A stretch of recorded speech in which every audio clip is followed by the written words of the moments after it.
En 1970, une commission royale d'enquête sur la situation des femmes au Canada a adopté 167 recommandations. 50 ans plus tard, on a décidé de se faire notre propre mini-commission d'enquête. On a convié des femmes de conviction à se prêter au jeu avec nous et à débattre des prochains combats à mener. Aujourd'hui, le pouvoir et le travail. Bienvenue à Féministes à table.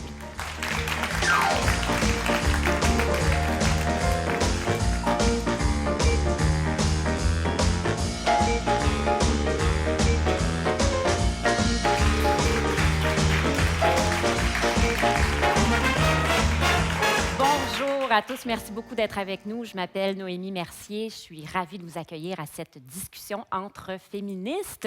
Aujourd'hui, on va parler de pouvoir et de travail. Évidemment, les femmes ont accompli des progrès considérables sur le marché du travail au cours des dernières décennies, mais quand on regarde les grandes tendances d'ensemble, on peut avoir l'impression que les choses n'ont pas tant changé que ça. C'est-à-dire que les femmes continuent à gagner moins que les hommes. La division sexuelle du travail persiste. Il y a encore des jobs de femmes qui payent moins et des jobs d'hommes qui payent plus. Plus on monte les échelons dans les organisations, plus les femmes sont rares, voire carrément absentes. Au Canada, 57 des conseils d'administration des entreprises sont entièrement composés d'hommes. Alors, c'est ce dont on va discuter avec nos 4 invités. On va essayer d'établir un plan de match. Comment est-ce qu'on pourrait continuer à changer les choses, peut-être plus drastiquement qu'on a pu le faire dans le passé? Alors, je vous présente nos invités. Louise Cordeau, présidente du Conseil du statut de la femme. Bonjour, Louise. Bonjour, Noémie. Merci d'être avec nous. Francine Descaries, professeure de sociologie à l'UQAM, pionnière des études féministes au Québec. Bienvenue. Merci de m'avoir invitée. C'est vraiment un honneur de vous recevoir. Dorothy Rowe, humoriste, fondatrice du groupe Audace au féminin et du Salon international de la femme noire. Bonjour, Dorothy. Bonjour, merci. Et Ruba Gazal, députée de Québec solidaire à l'Assemblée nationale. Bienvenue. Merci beaucoup. Alors, Louis, je me tourne vers vous d'abord. En 2020, le plafond de verre, là, il est fait de quoi? Est-ce qu'on a atteint la couche la plus résistante en béton armé et c'est celle-là qui sera la plus difficile à éliminer? Ou au contraire, on est à quelques coups de marteau de le faire voler en éclats pour de bon? Je voudrais bien avoir la réponse parce que je pense qu'il n'y a pas qu'un seul plafond de verre. Et ça dépend aussi ça dépend des secteurs, ça dépend aussi de la formation, des formations que se sont données les femmes. Elles sont de plus en plus formées, mais elles n'atteignent pas nécessairement, vous venez de l'évoquer, les zones de direction ou de haute direction. Est-ce que le plafond de verre ou le plancher collant, on peut dire les deux. L'effet est le même. Hein? Effectivement. Est-ce qu'en 2020, on peut penser que c'est terminé? Non. Mais est-ce qu'on peut penser aussi qu'il existera toujours? Je pense qu'il faut revenir, et il ne faut pas généraliser, ça dépend des secteurs. Et sur quel front, à votre avis, il faudrait agir en priorité quand on parle d'égalité professionnelle? Bien, je pense que toute la question de l'autonomisation financière des femmes, que les femmes soient davantage entrepreneurs, qu'elles créent la richesse, qu'elles soient des acteurs de changement dans notre société. Évidemment, je n'apprends rien à personne en parlant de la place des femmes en politique, dans les lieux décisionnels, dans les lieux consultatifs. On pourrait parler des femmes en sciences. On s'intéresse actuellement à l'intelligence artificielle. Les femmes n'y sont pas. L'intelligence artificielle va transformer nos sociétés. Oui, c'est incroyable. C'est un secteur qui est à la fine pointe de la technologie, puis on se rend compte qu'on reproduit les mêmes inégalités. Donc, le plafond de verre de l'intelligence artificielle n'existait peut-être pas il y a quelques années. Il y en a peut-être d'autres qui ont été défoncés, mais il existe toujours. Oui, puis on voit que les milieux qui sont des milieux de prestige, qui acquièrent des nouveaux statuts dans la société, c'est ceux-là, souvent, qui attirent les mêmes inégalités. Dorothy Rowe, votre parcours est assez fascinant et vous êtes très consciente de l'exemple que vous représentez pour les femmes et plus particulièrement pour les femmes noires. Quand vous avez mis sur pied donc Audace au féminin puis le Salon international de la femme noire, c'est pour encourager les femmes noires, notamment, à oser davantage. Comme vous l'avez fait dans votre carrière, si je peux me permettre de raconter cette petite anecdote, vous avez tourné une vidéo de vous-même dans votre sous-sol, vous l'avez envoyée directement à Juste pour rire, alors que vous n'étiez pas connue dans ce milieu-là. Donc, pourquoi c'est si important pour les femmes d'avoir des modèles puis d'être encouragées à oser? Mais c'est justement ça, on a besoin de modèles pour briser ces plafonds de verre. Et aussi, c'est important de mentionner tout ce que vous disiez tantôt, c'est qu'on parle des femmes en général, mais les femmes racisées sont encore sous-représentées. Donc, il y a énormément de travail à faire et ce qui demande encore plus pour nous parce qu'on doit se battre contre le racisme, contre le sexisme. Donc, le plafond, il devient double, même des fois triple. Alors, donc, c'était important pour nous d'insuffler aux femmes noires. Mais quand je parle des femmes noires, évidemment, j'inclus aussi toutes les femmes racisées parce que je pense que quand on gagne une bataille en tant que femme noire, on la gagne pour tous les autres segments de la population féminine. Et l'inverse n'est pas forcément vrai. Exactement, exactement. Donc, c'était important pour moi de leur dire, n'ayez pas peur, osez. Puis les gens qui me connaissent savent que ma phrase fétiche, c'est « si on a la peau foncée, c'est pour foncer et défoncer les portes. » C'est aussi simple que ça parce que c'est important. Déjà, en tant que femme, on manque d'audace, on hésite, on se sous-estime, on n'ose pas. Mais quand on est encore racisé, qu'on a d'autres barrières, bon, on se met déjà des barrières mentalement, pensant que parce que je suis. Puis des fois, c'est pas le cas. Mais est-ce que vous avez l'impression, avec ce discours qui est de plus en plus présent dans les milieux féministes, de dire justement, osez,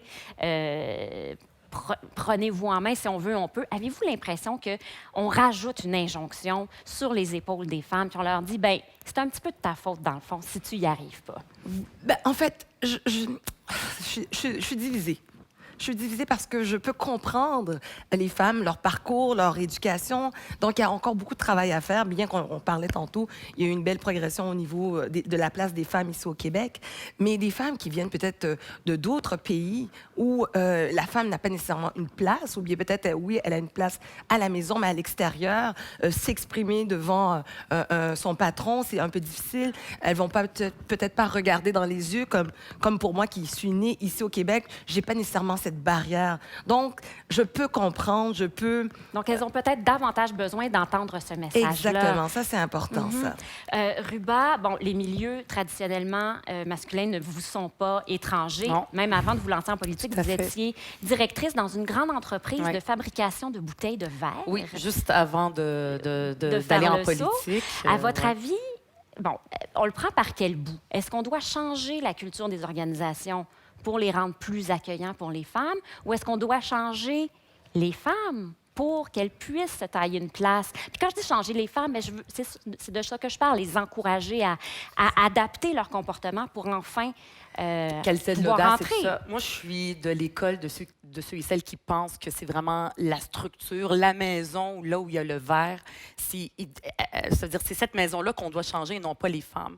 Parce que sinon, c'est sûr qu'on a tous un travail individuel à faire sur nous-mêmes, à nous faire confiance, etc., pour les hommes et pour les femmes. Mais sinon, si on demande que ce soit uniquement les femmes qui se battent, ça va prendre des femmes extraordinaires avec des compétences incroyables pour pouvoir défoncer ce plafond de verre, alors que ce qu'il faut qu'on change, c'est la structure dans nos milieux, dans les entreprises, partout où est-ce qu'on est.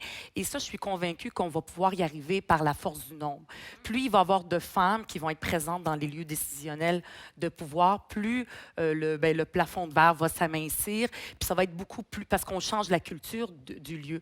Moi, je pense que la fois où est-ce qu'on va dire qu'on a atteint l'égalité, c'est quand on aura des femmes dans des hauts lieux de pouvoir, mais qui sont incompétentes. Pas, par exemple, avec des défauts, mais incompétentes. Carrément. Carrément, et non pas tout le temps des super-héroïnes. pour Quand on que va tout le tolérer monde puisse, l'incompétence chez les femmes, autant qu'on la tolère chez les hommes. Oui, Tout à fait. effectivement, on a hâte que ce moment-là arrive.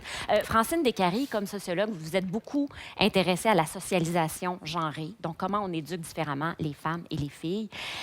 Ce manque de confiance en elles qu'on semble détecter davantage chez les femmes que chez les hommes, ça vient de là, ça vient de la socialisation à la base? Ben, ça vient en partie de la socialisation. C'est évident que petites filles et petits garçons apprennent, je dirais presque dès la naissance, avec les premiers jeux qu'on leur donne, avec les premières décorations qu'on compose dans leur chambre, apprennent finalement, je dirais, les guides qu'ils doivent suivre pour répondre aux expectatives, pour répondre aux comportements attendus, aux attentes qui sont attendues d'eux et d'elles. Et dans ce sens-là, malheureusement, malgré tous les efforts qui ont été mis là-dedans. Dès les années 70, le Conseil du statut de la femme s'attaquait aux stéréotypes sexuels, par exemple, dans les manuels scolaires. Mais malgré tout, il y a quelque chose dans l'inconscient collectif social qui demeure et on construit encore nos garçons et nos filles avec des attentes différentes. Et pour moi, le véritable plafond de verre, on le brisera le jour où, effectivement, hommes et femmes auront, indépendamment de leur identité ou de leur assignation sexuelle, auront la possibilité de penser à faire leur vie, à penser à leur projet de vie en fonction simplement de leur intérêt, de leur conscience sociale. Ce n'est pas simplement une question d'intérêt personnel, mais qu'ils puissent considérer qu'ils et elles ont tous les possibles devant eux. Et pour moi, vous voyez, quand même, je suis de la génération de celles qui peuvent regarder les choses avec optimisme. Vous avez tout à l'heure parlé de la commission Byrd, mais la question centrale autour de la commission Byrd et des avis qui étaient donnés à la commission Byrd, c'est est-ce que les femmes sont capables? Est-ce que les femmes peuvent? Et dans le fond, en 70, il y a dans le rapport Parent aussi qui marque le Québec à ce moment-là, on le dit très nettement, nul n'est question de déroger la femme de sa vocation première, mais en cas de nécessité, si le mari fait défaut, etc., elle pourra, et il est important de l'aider à se faire une trajectoire de vie professionnelle. Alors, on est 50 ans, 60 ans plus tard? 50 ans. On est complètement ailleurs. On est complètement ailleurs. Alors, pour moi, en ce moment, ce que je regarde, c'est une révolution féministe, mais c'est une révolution féministe qui n'a pas abouti. Et tout ce qui était à l'origine du questionnement social au niveau du rapport Byrd, on le retrouve encore aujourd'hui. Ouais. Est-ce que les femmes sont capables d'être des scientifiques? Mais il y a des études qui démontrent que les parents ne considèrent pas encore que les femmes ont les mêmes talents pour être des scientifiques. Il y a des études qui démontrent que quand on demande à des petites filles et des petits garçons, par exemple, de dessinez-moi un savant ou une savante, plus on avance dans l'âge, moins on dessine des femmes. Tout à fait. Alors, il y a la structure du pouvoir. Je pense qu'il faut dire les vrais mots. Il y a une structure du pouvoir que, dans mon jargon à moi, on appelle le patriarcat, qui exerce encore des pressions, beaucoup moins chez nous, ici, que dans d'autres sociétés. Ça, c'est évident. On a fait des progrès incommensurables. Mais on parle encore de plafond collant, de plancher collant. Et, je pense que le plafond aussi, il est collant. On n'arrive pas à rentrer dedans. Quand on parle de plancher ou de plafond, c'est la même chose. Il y a dans notre société ce qu'on appelle, et on travaille là-dessus en ce moment, les préjugés inconscients. On n'a pas les mêmes attitudes, on n'a pas les mêmes attentes, on n'a pas les mêmes comportements. Et on peut le voir dans notre vie quotidienne. Est-ce qu'on a les mêmes attentes et les mêmes comportements à l'égard des petits garçons et des petites filles? Il y a quelque chose de tragique dans le fait que vous citiez des études fort intéressantes. Je pourrais ajouter une où, à partir de l'âge de l'âge scolaire, les filles se projettent moins dans des activités ou des jeux qui demandent d'être brillants. Donc, elles hésitent davantage quand on leur dit qu'il faut être vraiment brillant pour réussir ce jeu-là. Bien, les filles hésitent plus. Donc, c'est un chantier énorme. Est-ce qu'on ne connaît pas encore les solutions ou bien on les connaît et on ne les applique pas? Je veux dire, est-ce qu'on la connaît, la clé pour défaire ces mécanismes internes, Louise? Moi, je ferais un petit bout peut-être sur... on parlait de la commission Byrd. On parlait de trouver des femmes, mais des femmes compétentes. Et aujourd'hui, 50 ans après, on parle toujours de femmes compétentes. Comment on définit la compétence des hommes et comment on définit la compétence des femmes? Je sais que ça ne répond pas exactement à la question, mais c'est est-ce que 50 ans après, on parle toujours? Est-ce qu'on va trouver suffisamment de femmes compétentes? On en parle en politique, on en parle dans des conseils d'administration. Le sous-entendu, Et donc, c'est qu'elles le sont moins. Et notre vocabulaire, par rapport aux jeunes filles, le vocabulaire aussi interpelle beaucoup. Est-ce qu'on a une solution magique? Je pense qu'il y a plusieurs aspects qui doivent être travaillés. L'attitude, comment on se comporte, mais le vocabulaire aussi qu'on utilise à l'égard des femmes. On dit qu'elles manquent de leadership, qu'elles manquent de confiance. On manque pas mal d'affaires. On manque pas mal d'affaires. On ne leur apprend pas. On ne leur apprend pas toute la démarche. Regardez les jeux. Regardez les jeux qu'on met à la disposition des petites filles et des petits garçons.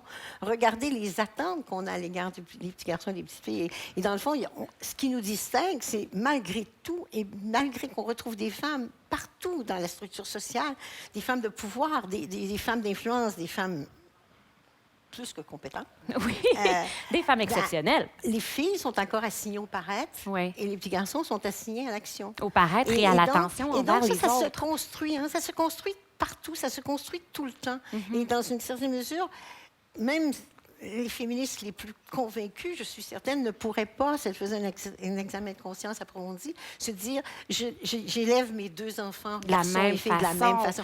On a l'impression de le faire. Je veux mais on vous garde amener en sur soi des idées. le territoire des employeurs. Donc, on a parlé des femmes elles-mêmes. Qu'est-ce qu'elles peuvent faire mentalement, psychologiquement pour se fouetter? On parle d'éducation, on parle des parents. C'est quoi la part de responsabilité des employeurs là-dedans? Parce qu'un employeur qui paie ses employés masculins et ses employés féminines inéquitablement, c'est entre ses mains de changer les choses. Je voudrais juste me permettre de citer les résultats d'un sondage de la firme McKinsey qui était paru en 2017 auprès de 68 entreprises canadiennes. Les 3/4 des entreprises sondées dans ce sondage-là ne mesurent pas la proportion de femmes qu'elles recrutent. Donc, ils ne savent pas le pourcentage de femmes qu'ils recrutent. 60 ne mesurent pas les écarts de salaire entre les sexes. Plus de la moitié des entreprises n'ont pas établi de cible. Ils ne se donnent pas d'objectif en ce qui concerne la représentation des femmes. Puis les 3/4 des entreprises ne récompensent pas non plus les gestionnaires en fonction de l'atteinte de la parité. Est-ce qu'on exige suffisamment des entreprises? Dorothy? Non, au contraire. En tout cas, si j'ai bien compris la question, je pense qu'il y a un travail à faire auprès des employeurs, c'est-à-dire d'établir des politiques claires pour favoriser, en fait, pour s'assurer qu'on n'ait plus ces écarts d'inégalité salariale, par exemple. Lorsque vous mentionnez les écarts, mais encore une fois, moi, je reviens toujours avec aussi des statistiques qui sont sorties aujourd'hui, mentionnant comment les personnes noires sont encore plus bas au niveau du salaire, l'écart est beaucoup plus présent. Et, par exemple, chez les femmes noires, bien, si on compare le salaire moyen d'une femme, ici au Québec, on parle de 39 000 versus la femme noire à 30 000. Donc, il y a du travail à faire et je trouve ça dommage que ces entreprises ne prennent pas en considération de faire des études pour voir où sont les manquements. Et donc, en ayant des politiques bien établies, bien claires, mais je pense qu'à ce moment-là, on arriverait avec plus d'équité.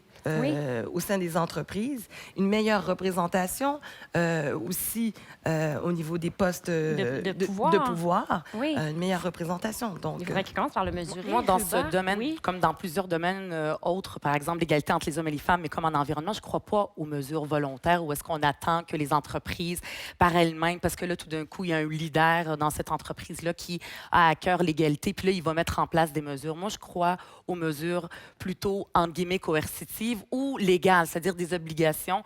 On a vu que ça donnait des résultats quand on a obligé les conseils d'administration des sociétés d'État à avoir la parité. Tout d'un coup, ils ont trouvé plein de femmes compétentes, puis ça a marché, puis ils l'atteignent et ça se passe plutôt bien. Puis les études démontrent aussi que quand il y a la diversité ou l'égalité entre les hommes et les femmes dans les conseils d'administration, bien, les résultats des entreprises sont meilleurs.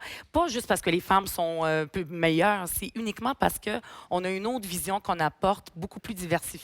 On voit des choses que si c'était seulement des hommes blancs qui ont étudié ensemble, le Boys Club, bien, eux autres, ils voient toute la vie de la même façon, alors que d'amener la diversité, c'est sûr que c'est bon, c'est riche. Donc, il faut trouver des moyens d'encourager, voire de forcer les employeurs. Oui, peut-être la loi sur l'équité salariale, on est rendu peut-être 2.0 à aller plus loin. Tout à fait. Il y a même aussi, comment s'appelle, Goldman Sachs, le président, le PDG, qui lui a pris la décision à partir du mois de juillet qu'il ne fera affaire que simplement avec des compagnies où le conseil d'administration est composé d'au moins d'une femme et d'une personne issue de la diversité culturelle. Donc, c'est un message fort aussi qui est envoyé. Mais la barre n'est pas très haute. Hein? On va se le dire. Là, un conseil d'administration composé d'au moins une femme, puis là, on les applaudit. Au moins. Mais c'est un départ. Mais au moins, c'est un départ. Au moins, c'est un engagement. Ouais, je vous remercie beaucoup, mesdames, pour cette première partie de discussion fort enrichissante. On va regarder un extrait de la série documentaire « 50 ans d'avancée des femmes » de la commission Bird à MeToo, une série documentaire que vous pouvez regarder au complet sur la plateforme de Savoir Média. On en regarde un extrait.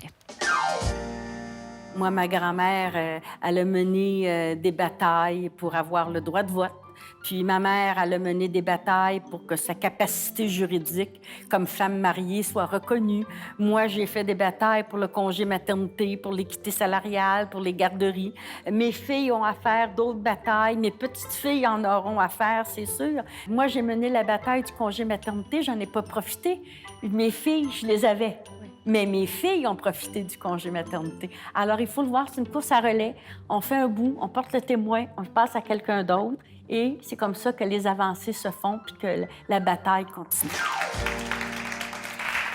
Alors, c'était bien sûr la syndicaliste Lorraine Pagé, l'ancienne présidente de la Centrale de l'enseignement du Québec, qui parlait de cette course à relais de la lutte pour l'avancée des droits des femmes, où chaque génération obtient des droits que la génération précédente a obtenus pour elle, finalement. Et dans cette course à relais, je pense qu'on peut tous s'entendre pour dire que l'équilibre travail-famille, c'est un jalon très important qu'il faudra un jour conquérir.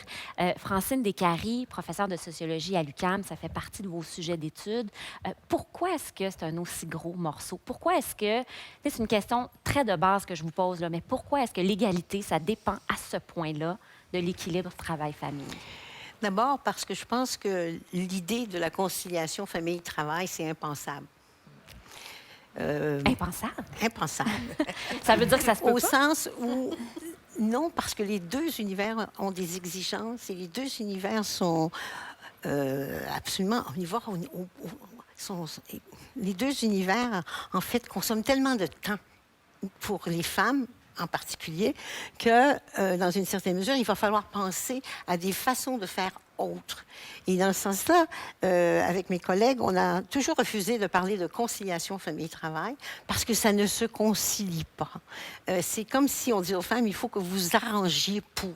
Mais non, il ne faut pas s'arranger pour, c'est la société à s'arranger pour. Et vous utilisez quoi comme terme? L'articulation OK. famille-travail, c'est une affaire de femmes, c'est une affaire de couple, c'est une affaire de parents.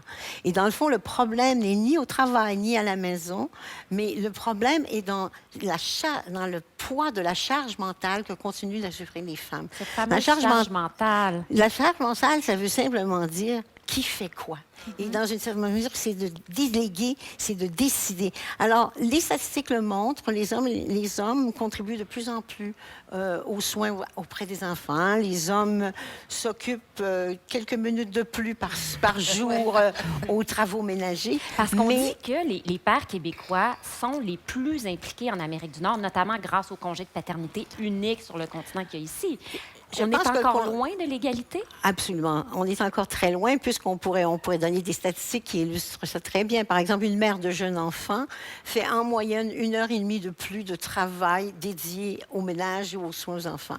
1h30 par jour. Et ça fait, en bout de piste, multiplié par 365 jours, vous aboutissez à une semaine à 15 semaines à peu près de plus de 35 heures par année pour une femme. Alors, comment penser à ce moment-là que cette femme, cette mère de jeunes enfants, surtout parce que le problème se résout un peu au fur et à mesure que les enfants grandissent, mais au début, je veux dire, tant et aussi longtemps qu'on ne concevra pas à l'intérieur du couple que la famille est une responsabilité partagée et que ce partage veut dire que papa et maman sont interchangeables et qu'ils ne sont pas cantonnés dans leur rôle respectif, je pense, moi, qu'on parlera encore d'inégalité et de plafond de verre. Parce qu'un des planchers collants, c'est le sens de la... C'est le plancher collant de la cuisine. C'est le plancher collant des travaux ménagers et des enfants. Oui, les absolument. enfants. Les pères, il faut bien le dire, au Québec, c'est vrai, et on le voit dans le quotidien, les pères s'investissent davantage.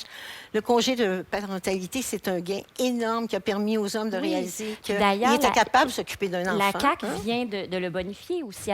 Lorsque les deux parents prendront chacun un minimum de semaines, ils auront droit à des semaines de congés supplémentaires. Est-ce qu'on parle beaucoup de cette idée de charge mentale, de nécessité de déléguer, justement? Est-ce que le cliché voulant que la mère hésite à déléguer... Déléguer, c'est pas déléguer, c'est partager. C'est partagé. Mais est-ce qu'il y a encore des femmes, des mères qui, hésitent à partager, hésitent à laisser aller du lest? Moi, je- Dorothy, qu'est-ce que vous en pensez? Qu'est-ce que vous observez? Oui, moi-même la première, je l'avoue. Mais juste un petit mot aussi que je voulais mentionner par rapport Oui. à conciliation travail-famille. C'est intéressant de voir que c'est toujours nous, les femmes, qui parlons de Ben ça. oui. C'est pas un sujet qui est abordé auprès des hommes. J'aimerais qu'à un moment donné, voir un panel et les hommes parler conciliation travail-famille. Mais même on dit que chez les jeunes hommes, qu'il y a de plus en plus de pression de la part des jeunes hommes pour avoir plus de temps avec leur famille. Est-ce que c'est le cas, Louise? Je pense qu'il y a de plus en plus de présence et que notre société accepte de plus en plus. Cependant, tantôt, on parlait de témoins, de passer le bâton de témoin. Et moi, avant d'être présidente du Conseil du statut de la femme, j'ai eu une carrière de haute direction et je fais maintenant beaucoup de mentorat auprès de jeunes femmes professionnelles. Et la première question qu'elles me posent, c'est « Comment as-tu fait pour avoir ta carrière et ta famille? Alors, je pense que là, le témoin est resté sur place là, Oui. parce qu'on n'a pas changé tant que ça la vision que les femmes ont. Nonobstant plus de présence du père, nonobstant la conciliation qu'on dit, travail, famille, et moi, je rajoute là une barre, proche aidance. Proche Une aidance, personne sur 4 absolument. au Québec est proche aidante. Là. Oui, puis ce sont aussi les femmes en majorité qui En s'en majorité occupent. des Oui. femmes. Alors, je pense que tout ça rassemblé fait en sorte que les femmes, au-delà d'avoir la charge mentale de la famille, ont encore la charge mentale du rôle qu'elles doivent exercer. Il y a encore des milieux professionnels qui sont réfractaires à cette conciliation travail-famille. Il y a des hommes qui rapportent que c'est mal vu encore en 2020 Ça pour l'est. eux de prendre congé pour s'occuper de leurs enfants. Moi, j'entends ça aussi dans mes conversations, des gestionnaires femmes et hommes qui me disent, ben moi, j'hésite à engager des femmes en âge de procréer parce que dans mon labo ou dans ma PME, je ne peux pas me permettre de perdre quelqu'un 1 an. 1 an, c'est trop long. C'est ça. Évidemment, les gens ne le diraient jamais ouvertement, mais par exemple, dans des conversations Oui. de famille, tout ça, moi aussi, j'ai entendu ça.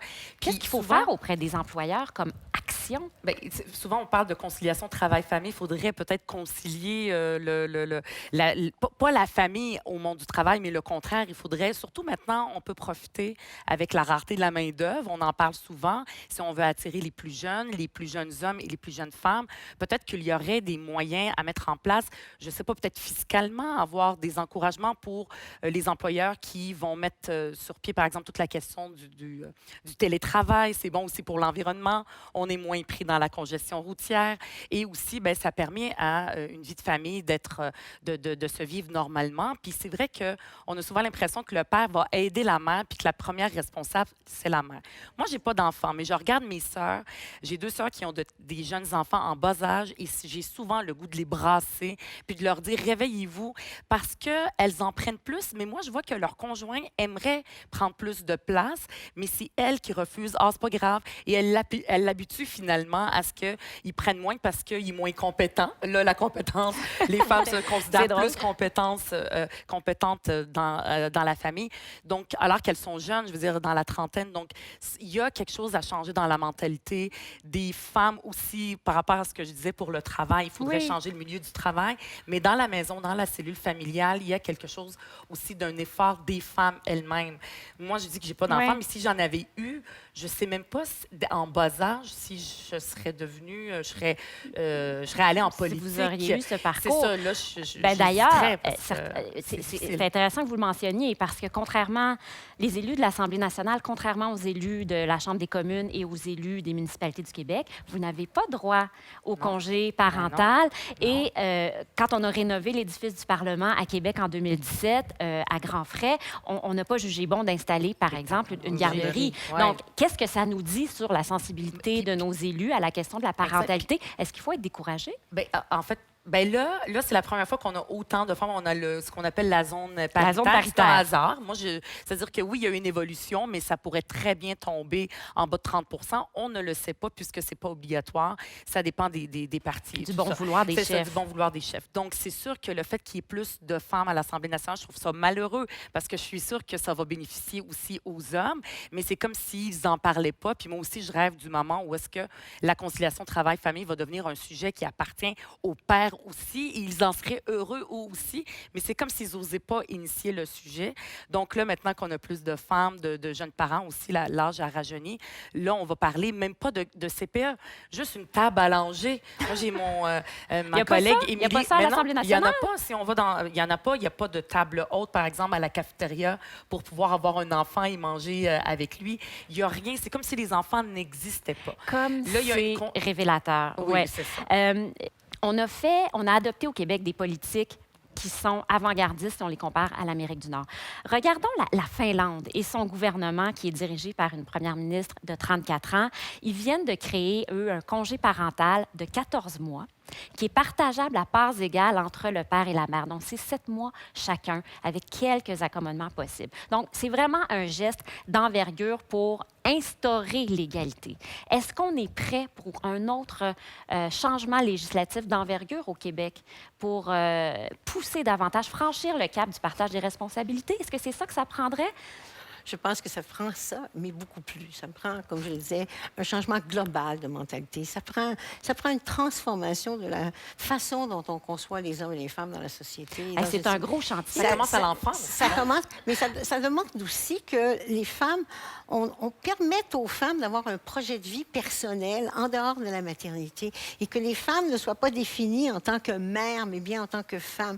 Et mère, c'est accessoire. Le père qui s'en va, l'homme qui s'en va faire une entrevue, par exemple, on ne lui demandera pas, peut-être en sourdine, parce que maintenant, on ne peut plus poser des questions aussi directes, mais on ne demandera pas, avez-vous un plan de carrière incluant la famille, par exemple? Oui.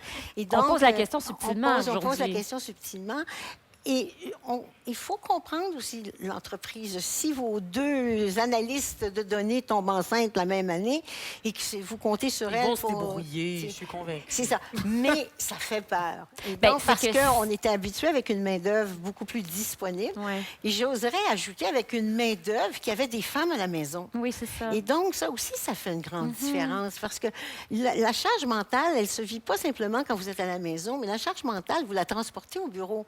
Combien de femmes à 4 heures appellent à la maison pour savoir si les enfants sont bien rentrés, s'ils ont commencé leurs devoirs, Et etc. c'est sans doute aussi ce qui motive bien des femmes à partir à leur compte, à fonder leur propre entreprise. Dorothy-Roux, est-ce que ça fait partie des Oui, mais facteurs qui vous ont oui, tout poussé à à fait. adopter cette avenue-là? Tout à fait. Et beaucoup de femmes entrepreneurs, ou bien on appelle ça aussi des mompreneurs, me disent que c'est justement cette flexibilité qu'elles ont avec leur temps. Et en même temps, moi, j'ai toujours dit, une entrepreneur, bien, on a les qualités parce que déjà, on gère à la maison. Donc, on fait juste transposer ça au bureau, puis dans notre entreprise. Gérer les employés, bien, on gère les enfants, on gère le mari, on paye les factures. Donc, c'est la même chose avec une entreprise. Mais je m'identifie encore à ce qu'elle mentionne. Autant je peux être très libérée, mais autant que, il faut que j'appelle mon fils pour savoir est-ce qu'il a commencé ses devoirs. Et même aussi, je me surprends. Moi, Dorothy, je prépare le souper le matin. Je me lève à 5 heures du matin pour préparer le souper, pour m'assurer que, encore une fois, il y a ce sentiment de culpabilité parce que je suis souvent à Donc l'extérieur. là, le souper est prêt, là, au moment où on se oui, parle? oui, tout à fait. Il est prêt depuis hier même. Tu sais. Alors, Manger froid. non, mais c'est ça, mais il va réchauffer, tu sais, mais il y a cette charge, comme vous le mentionnez, cette responsabilité, mais aussi cette culpabilité parce que, comme je suis souvent à l'extérieur, donc, même si maman est à l'extérieur, mais au moins, il mange un bon repas. mange maman. Ben, Tu sais, Je voudrais pas c'est non cette plus qu'on pression. considère que c'est un défaut des femmes de Je vouloir sais être là pas, pour je leur sais. famille et de se soucier de leur bien-être. Merci beaucoup pour vos points de vue sur l'équilibre travail-famille. On poursuit la discussion dans quelques instants sur le pouvoir au féminin. Et je vous invite à écouter la première femme qui a occupé les plus hauts échelons du pouvoir au Québec dans cet extrait de la série 50 ans d'avancée des femmes. On regarde. Rapidement, à partir des années 80, là où je me suis engagée en politique, j'ai fait la bataille pour qu'il y ait plus de femmes en politique. Plus on aurait de femmes en politique, plus on changerait les règles du jeu, plus on adopterait des politiques sociales, des grandes politiques publiques qui auraient une influence, justement, sur l'égalité et sur le fait que, peu importe les conditions de vie des femmes, elles puissent avoir le choix, faire des enfants, avoir des enfants et continuer une profession ou un travail ou un métier. Vous avez bien sûr reconnu l'ancienne première ministre Pauline Marois qui nous dit, entre autres, que ben on a besoin des femmes dans les lieux de pouvoir parce qu'elles apportent quelque chose de différent à l'exercice du pouvoir. Ruba Gazal, vous avez été élue avec le Parti Québec solidaire à l'Assemblée nationale en 2018 lors d'une élection vraiment historique. Donc, pour la première fois, on avait la moitié de candidatures féminines dans une élection au Québec. Actuellement, les femmes représentent 43 des députés. C'est honnêtement, C'est une première. ben, hein. c'est une première, c'est un record et on n'aurait pas soupçonné que ça pourrait se produire à cette élection-là. Est-ce que, à votre avis, la parité que vous vivez en ce moment, est-ce qu'elle change non seulement le visage du pouvoir, mais l'exercice du pouvoir?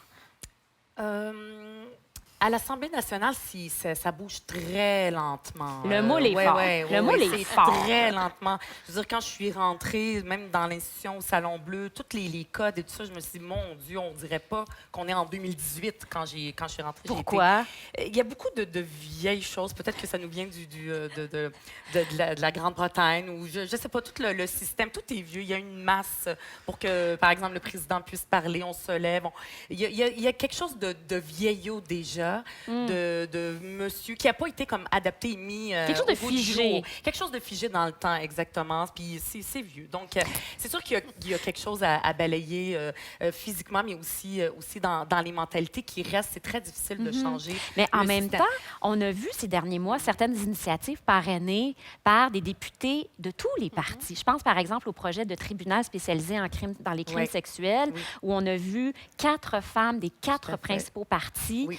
faire des conférences de presse ensemble. Est-ce qu'on a raison de penser qu'il y a quelque chose de féminin là-dedans, dans la collaboration au-delà des frontières Oui, partisanes? peut-être le côté transpartisan de faire des sorties avec les 4 partis, tout ça, c'est un bon exemple. Est-ce qu'on va en voir de plus en plus? Oui, moi, je trouve que ça serait une bonne chose qu'on apporterait à l'Assemblée nationale.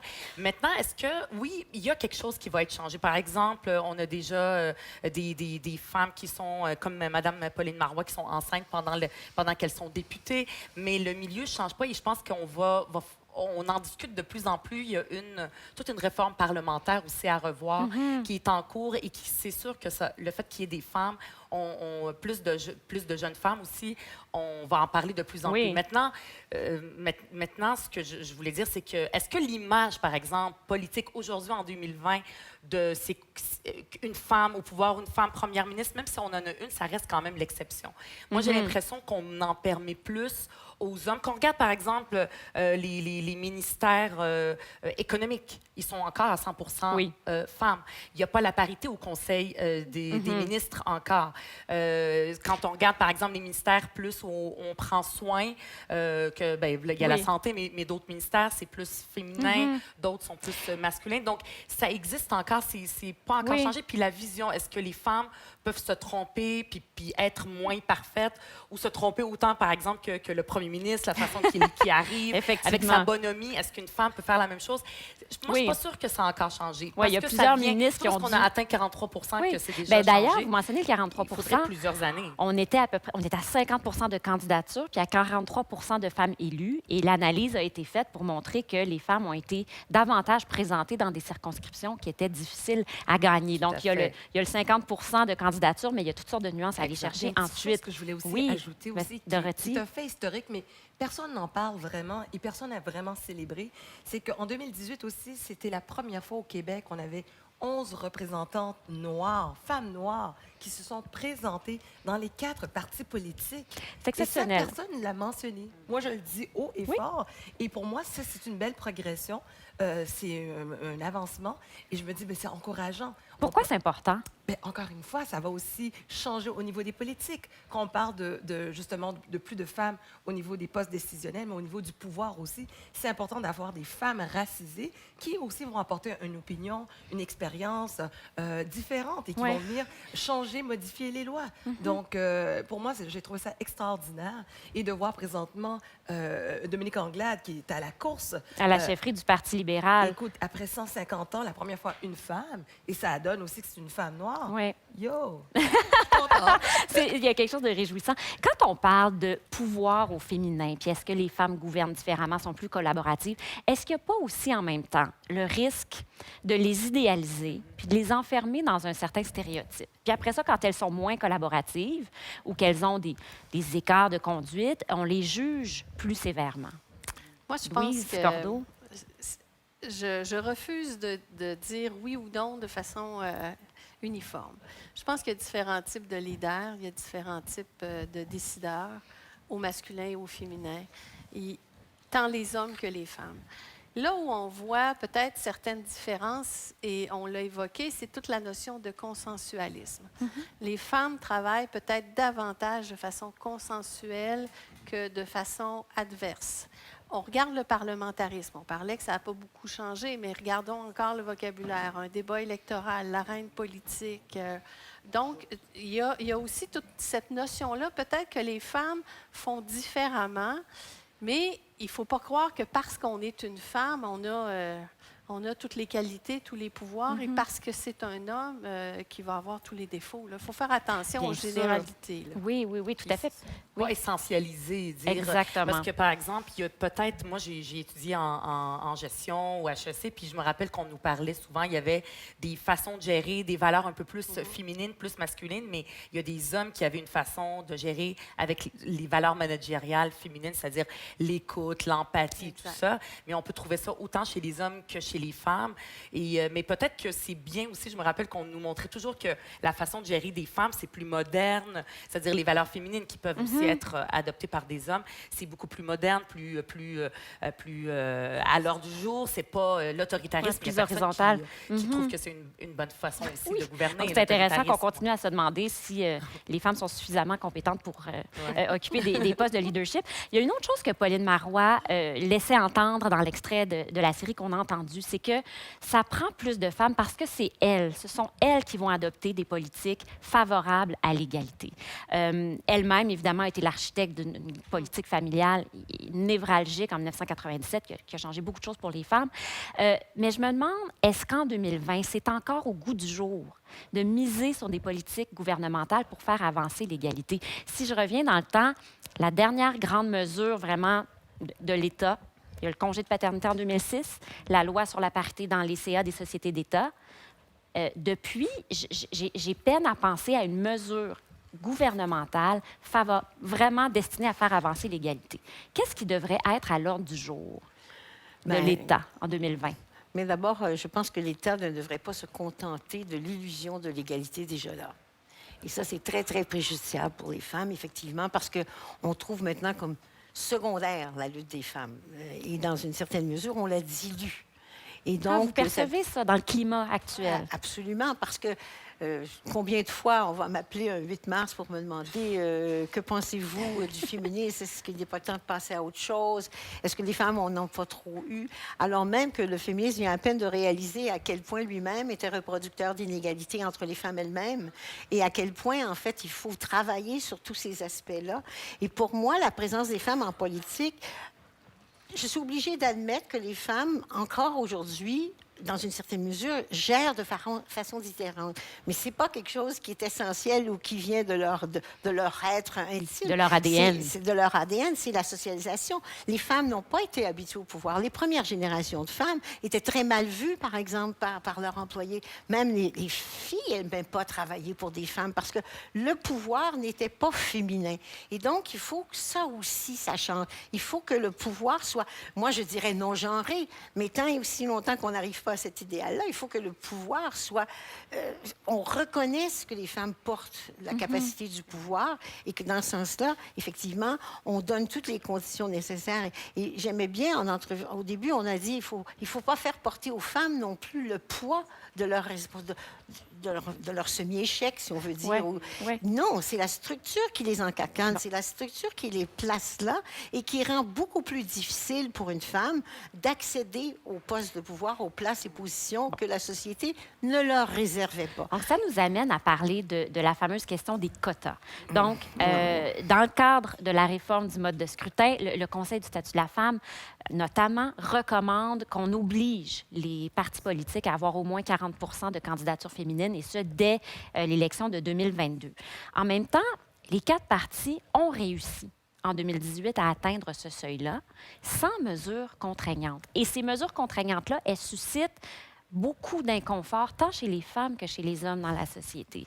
Les femmes trouvent que ça va leur enlever de la légitimité, puis les hommes trouvent que ça va leur créer de la compétition injuste.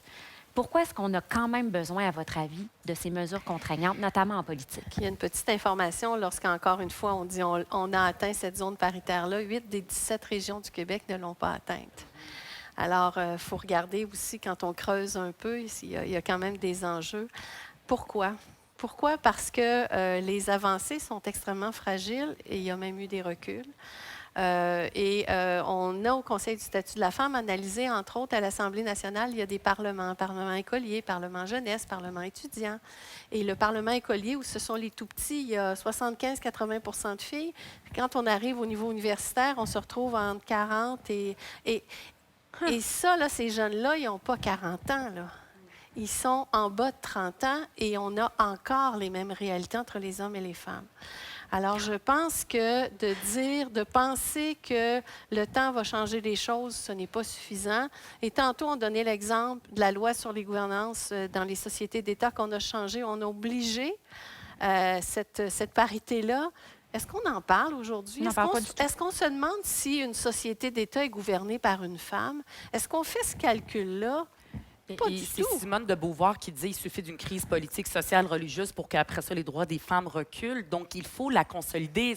On n'est pas arrivé parce qu'on a 43 donc de façon naturelle, ça va continuer. On ne sait pas qu'est-ce qui peut se reproduire aussi dans le futur. Donc, il faut consolider cette avancée-là, puis que ça devienne une habitude. Puis peut-être un jour, on pourrait ne plus l'exiger, puis ça devienne naturel. Peut-être, mais commençons par la faire. Mais excusez-moi, mais parce que je pense que c'est aussi Descaries. important de considérer que le féminisme et l'avancée des femmes a des conséquences pour les hommes et que ces conséquences-là entraînent certaines résistances. Dans une certaine mesure, pensons à l'Assemblée nationale, 100 de députés masculins. Mais 40 de femmes à l'Assemblée nationale en ce moment, ça enlève 40 postes à des hommes. Et dans une certaine mesure, le problème, c'est que la société leur a toujours fait croire que c'était un droit, alors que c'était un privilège dont ils s'accaparaient. Et ça, c'est très, très important.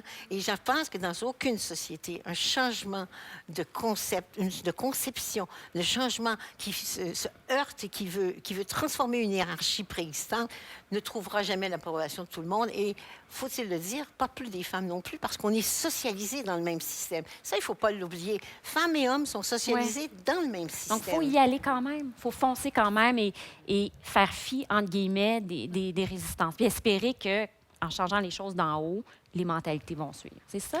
Bien, je pense que le changement vient beaucoup d'en bas plutôt que d'en haut. Mais quand on a l'aide d'en haut, ça aide. Oui, les deux en même temps. Puis il faut aussi que la perception des femmes, qu'elles se voient aussi comme des femmes qui peuvent être dans des postes de pouvoir. Puis parmi les générations plus jeunes, je pense que c'est en train de changer. Je comprends la socialisation, on est un peu, il y a des contradictions, il y a beaucoup de sexualisation et tout ça des jeunes femmes dans la culture populaire, mais il y a aussi, on voit par exemple Greta Thunberg qui est une jeune femme extraordinaire, Alexandria Ocasio-Cortez au Congrès américain, Catherine Dorion, je vais la nommer, c'est des jeunes femmes qui s'assument puis qui se voient, qui portent une voix, puis qui disent ben moi j'ai pas peur, je suis pas gênée, puis je vais mettre ça sur la place publique, et donc elles se voient comme des femmes qui peuvent avoir de l'influence. Ça aussi c'est important de travailler sur notre perception de nous-mêmes comme femmes de pouvoir. Mais peut-être aussi que ces jeunes femmes-là sont, comment dire, peut-être elles sont parmi celles qui sont les plus résistantes à ce genre de mesures contraignantes, puisqu'elles ont l'impression qu'elles peuvent tout faire. Donc, un piège. C'est un piège. Dorothy, qu'est-ce qui vous donne espoir? Donc, on a fait un peu un bilan, là, et qui n'est pas entièrement rose. Qu'est-ce qui vous donne espoir que l'égalité professionnelle et l'égalité dans les lieux de pouvoir est à notre portée? Mais écoutez, ce qui me donne espoir, c'est qu'il y a quand même une écoute actuellement, nous, on parle beaucoup des entrepreneurs, surtout des afro-entrepreneurs, et on a la chance de s'asseoir avec la BDC, avec Femmes et Sœurs. Donc, les gens sont réceptifs. Et pour moi, ça donne espoir. Tu sais, on a eu la chance aussi de s'asseoir avec différents paliers, que ce soit municipal, fédéral, gouvernement. provincial. Exactement. Donc, les gens sont réceptifs et commencent à se dire, ben, effectivement, la société québécoise n'est plus ce que c'était auparavant. J'aimais ce que Mme Marois mentionnait. Je pense que c'était même Mme Pagé qui disait que, bon, chaque génération arrive avec leur propre combat. Alors moi, mon combat à moi, c'est justement faire en sorte que l'inclusion, elle soit présente. Hein? Je suis pour la parité, mais je suis aussi pour l'inclusion, pour cette représentation des communautés ethnoculturelles. Alors, j'ai espoir parce que il y a des signes quand même qui sont là, même si elles sont petits, mais... On en parle. Exactement. On en parle. Oui, oui. On apprend tranquillement à parler des inégalités hommes-femmes, pas juste avec des grandes moyennes, mais plus finement en tenant compte de différentes catégories de femmes. Mesdames, ça a été un plaisir et un honneur de partager cette discussion Merci beaucoup. avec vous. Manquez pas 2 autres épisodes de Féministes à table sur la parole et l'engagement et sur le corps et la sexualité. Vous pouvez retrouver ça sur la plateforme de Savoir Média. Alors, merci à vous, Louise Cordeau, Dorothy Rowe, Francine Descaries et Ruba Gazal. Quel plaisir. Merci beaucoup. À la prochaine.